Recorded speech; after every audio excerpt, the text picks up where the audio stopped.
4 Capitol police officers testified in front of the January 6th committee today about the racist, terrorist, ultra-violent, nearly homicidal treatment they received, all at the hands of the Blue Lives Matter crowd.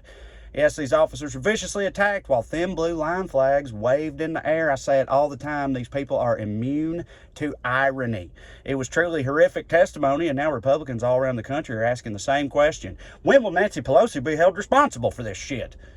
I mean, what else are they going to say? It's a pretty bad look for them, although I would argue par for the course. Hypocrisy is kind of fundamental to the American conservative experience. They're pro-life unless you're anything other than a fetus, really. They support the troops unless that troop is trans. They're for small government unless the government's going to tell everybody to do some white Christian shit. And they back the blue unless the blue stands in their way, in which case it's time to get out the pitchforks and the N-words, because having their way is the only thing they care about.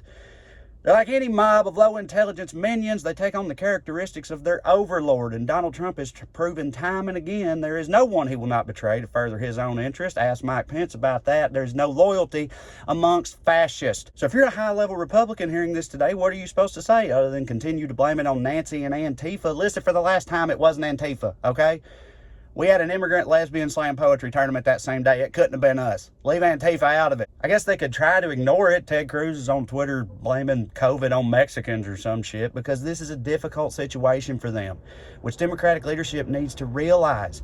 We cannot keep talking about trying to work with their Republican colleagues in Congress or whatever. If their colleagues had their way, this never would have happened. Nobody ever would have heard this today, and we cannot abide that because, like the Redneck said when he walked into Ruth's Chris, the stakes are too damn high here, okay?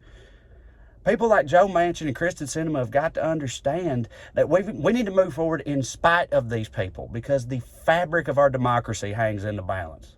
Love y'all.